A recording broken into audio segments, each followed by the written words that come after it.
Hi, everyone. My name is Mark Floerke. I'm with Bakerpedia, and welcome to another edition of Wisdom Wednesday.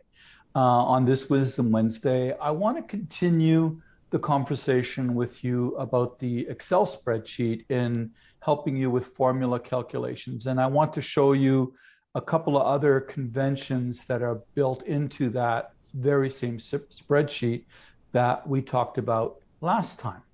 So I'm going to switch over to my Excel screen so you can see what I'm talking about, and we'll go from there.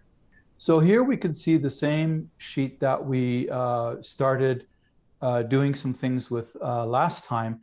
And over here, you'll note I'll highlight these cells. Here you can see I've added HFCS for high fructose corn syrup, rice syrup, agave syrup, glucose, just to create an example for you of how we can look at quickly tracking in really rough terms the total percent of sugar that we're adding to the formula.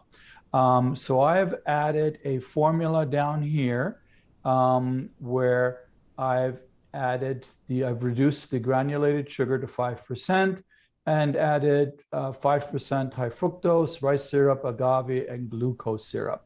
So what I want to do is in this column here where it says sugars on the far left, is that I'm going to put an X in everything that is going to be contributing sugar to my formula as an added sugar that I have to watch for. Now, the ingredient, this doesn't calculate how much sugar is in the ingredient. This is just to say we're going to pretend the entire ingredient is sugar.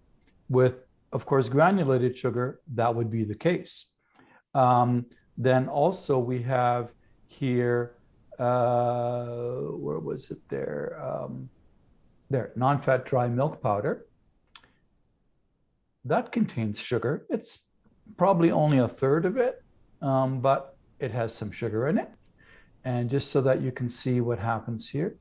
And the high fructose, the rice syrup, the agave, and the glucose. Now, all of those syrups contain water. So really, they're not 100% sugar, but just for argument's sake, so you can see what it does in the calculations when we put these X's there, it can look for those. Now, to give us a little more viewable real estate, I am going to select these rows because we're not using them, and I'm not going to delete them. What I'm going to do is hide them. And so I'm going to hide my rows. So there you go. You see they disappear. And you can see down here it says approximation of total sugars added. And there you'll see the percentages here in Baker's percent, in grams, in total percent, and percent of the formula. So 27% of the formula. And that number really won't change all the way through in this case, but you can see that that's how much is there. So that if we were adjusting sugar in the formula, we could see what effect that has as we go through that. So let me cursor down here.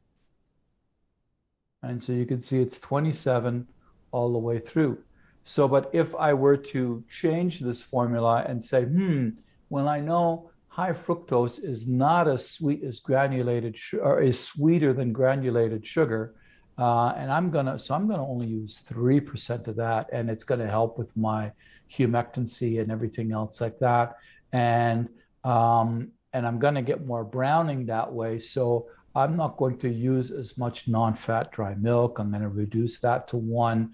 And so you can see that starts changing now as to how much is in the formula, both Baker's percent, grams, and then of course the total in this percent column, and then the recalculation of the actual percentage of the formula.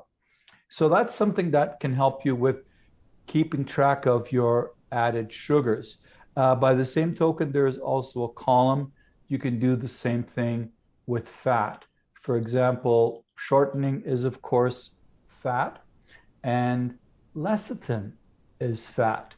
Now, the emulsifier blend would be fat-based as well. And the non-fat dry milk powder, well, it's non-fat, so it really has no fat to speak of. But whole eggs contain fat. It's a small, relatively small amount. It's probably only 10-20% of the egg, but there is some fat there. And of course, vegetable oil. So if we wanted to look at that, we could now see that, hey, our formula has 251 grams of fat in it, which is about 28% of the formula. Now that it's actually a little bit less than that, but that gives us a guide to work with. The other last piece I wanted to show you on this here is to help you with your analysis as you go forward is in the same spreadsheet, you can keep track of your dropped weight, your baked weight, what your bake loss is, and then your bake loss percent.